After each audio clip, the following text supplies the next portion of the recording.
Assalamualaikum warahmatullahi wabarakatuh. Perkenalkan, saya Dian Fitri Ramadhani, NIM B 2206155, kelas 01B, mahasiswi Universitas Megabuana Palopo, Prodi S1 Kebidanan.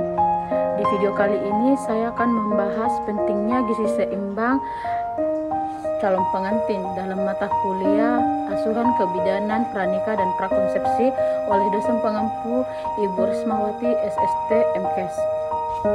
Apa itu gizi pranikah? Gizi pranikah merupakan salah satu cara untuk memperhatikan suatu gizi calon pengantin demi tercapainya keluarga yang sehat dan keturunan yang berkualitas. Ada beberapa hal yang penting yang perlu diperhatikan dari segi gizi sebelum menikah. Yang pertama, asupan vitamin B12 untuk laki-laki. Pentingnya vitamin ini untuk memelihara kesuburan, karena kekurangan vitamin B12 ini akan mengakibatkan sperma berkurang. Sumber pangan dari B12 ini yaitu daging, olahan susu, dan keju. Yang kedua, asupan vitamin E untuk perempuan. Vitamin E sangat penting untuk memelihara kesuburan wanita, sehingga perempuan sebelum menikah harus menjaga asupan vitamin E. Sumber pangan dari vitamin E yaitu minyak kelapa, minyak sawit, biji bunga matahari, dan toge. Yang ketiga itu memantau dan menjaga berat badan ideal, karena berat badan yang tidak ideal akan mengakibatkan penurunan kesuburan bagi wanita. Yang keempat itu usahakan untuk memenuhi zat gizi mikro, terutama zat besi dan zinc, karena kecukupan kedua mineral ini sangat penting bagi calon ibu, karena keduanya sangat dibutuhkan saat kehamilan. Sumber pangan dari zat besi dan zinc yaitu ikan, telur, daging, brokoli, dan susu. Yang kelima, protein. Sebelum hamil, protein dibutuhkan untuk membentuk sel-sel baru, sehingga ibu hamil penting untuk membantu proses pembentukan sel tubuh janin. Oleh sebab itu, sumber protein yang bisa didapat dari ikan, telur, daging, tempe, dan tahu. Kemudian yang keenam itu terpenuhnya asam folat. Asam folat sangat berfungsi dalam pembentukan otak dan saraf penyusunya, sehingga kekurangan asam folat saat hamil dapat mengakibatkan terganggunya perkembangan otak dan intelijensi bayi. Ada beberapa sumber pangan dari asam folat yaitu biji-bijian, buah-buahan, sayur-sayuran yang berwarna hijau. Yang ketujuh, pola hidup yang sehat dan istirahat yang cukup. Pola hidup yang sehat dan istirahat yang cukup akan meningkatkan kesehatan dan kualitas hidup yang lebih baik.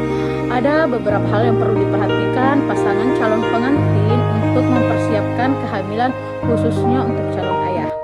Yang pertama, berhenti merokok. Yang kedua, jaga suhu tubuh. Yang ketiga, memberi dukungan kepada istri. Yang keempat, berhenti minum minuman beralkohol. Yang kelima, minimalisir stres. Yang keenam, konsumsi makanan yang bergizi. Wanita usia subur adalah wanita dalam periode usia 15 sampai 49 tahun. Jadi wanita pranikah ini termaksud wanita dalam usia masa subur, sehingga memerlukan kesiapan untuk mencukupi gizi yang seimbang dalam tubuhnya, karena gizi yang optimal akan mempengaruhi tumbuh kembang kesehatan bayi dan keselamatan proses melahirkan.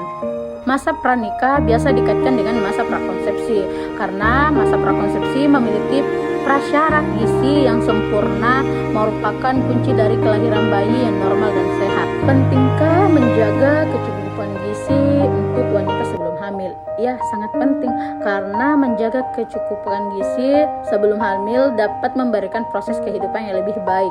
Kecukupan gizi dapat mempengaruhi kesehatan pada masa kehamilan dan dapat memutus mata rantai dengan masalah gizi, terutama yang sering kita temui ibu-ibu hamil yang kekurangan gizi kronik atau sering disebut dengan KEK.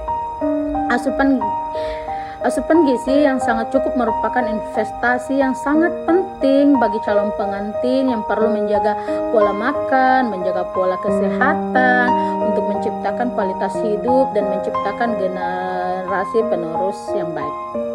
Baiklah, itu saja yang bisa saya jelaskan mengenai edukasi gizi bagi calon pengantin.